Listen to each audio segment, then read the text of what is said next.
एक आदमी पूरा रेत में लिपटा हुआ था, लेकिन उसने अपना हाथ उठाकर उसे झाड़ने की हिम्मत नहीं की। कारण था उसके नीचे सफेद चट्टान की गहरी खाई। अगर वह गिर जाता तो सीधे मौत के मुंह में चला जाता। उसने अपने दांत भींच लिए, माथे पर बल पड़ गए और उसने अपनी उंगलियों की पकड़ मजबूत कर ली। रेत बहुत नरम थी, जिससे उसका शरीर टिक नहीं पा रहा था। धीरे धीरे वह फिसलने लगा। घबराकर उसने अपने पैर झटके और सिर नीचे टिका दिया ताकि वजन का संतुलन बने। इससे वह रुक गया। तभी उसकी जेब में रखा मोबाइल बज उठा। उसे लगा शायद अब बचने की उम्मीद है, लेकिन जैसे ही उसने मोबाइल छुआ, सौभाग्य से उसकी गिरने की रफ्तार कम थी और वह किनारे पर अटक गया। दुर्भाग्य से वहां नुकीले पत्थर थे। उसने कई घंटों तक खुद को संभाले रखा। थकान और दर्द से उसका शरीर जवाब देने लगा। वह समुद्र की लहरों के टकराने का समय गिन रहा था ताकि सही वक्त पर खुद को बचा सके। उसने दूर 5 पेड़ देखे और अपनी पूरी ताकत जुटाई। वह जोर जोर से मदद के लिए चिल्लाने लगा, लेकिन यह एक सुनसान द्वीप था। उसे याद आया कि उसके पास मोबाइल है, लेकिन उसका फोन तो पहले ही समुद्र के पानी में भीग चुका था और बंद हो गया था। अब सब खत्म हो गया था। उसने दर्द सहते हुए अपनी आधी फटी हुई शर्ट से जख्म बांधा और चारों ओर नजर दौड़ा। पीछे था अथाह समुद्र और आगे ऊंची चट्टान। ऊपर चढ़ना नामुमकिन था। तभी उसकी नजर सामने एक छोटे से द्वीप पर पड़ी। अगर वह तैरकर वहां पहुंच जाए तो शायद बचने की उम्मीद हो। उसने अपनी आखिरी ताकत लगाई और समुद्र में कूद गया। लहरें बहुत तेज थीं, एक हाथ से तैरना मुश्किल था, लेकिन वह रुका नहीं। अचानक उसकी कमर में तेज दर्द उठा और वह पानी में डूबने लगा। समुद्र का खारा पानी उसके मुंह में चला गया और वह बेहोश हो गया। लेकिन तभी उसे अपनी पत्नी की याद आई। उस याद ने उसे दोबारा जीने की हिम्मत। वह ऊपर की ओर तैरने लगा और किसी तरह फिर सतह पर आ गया। लेकिन दूर का द्वीप अब असंभव लग रहा था। उसके पास एक ही रास्ता था, वापस लौटना।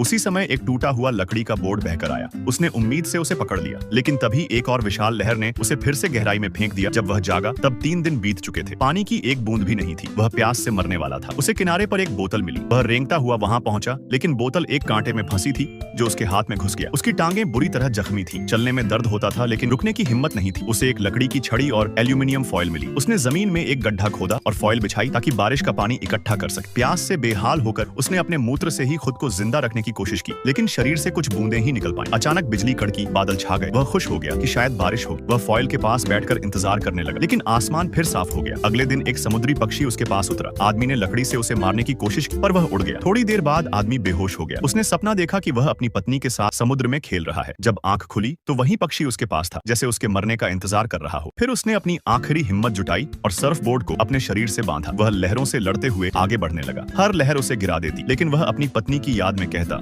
मुझे हारना नहीं है। आखिरकार उसकी ताकत खत्म हो गई। यह कहानी एक सच्ची घटना पर आधारित, एक ऐसे इंसान की जो मौत से कई बार टकराया, लेकिन उम्मीद कभी नहीं छोड़ी।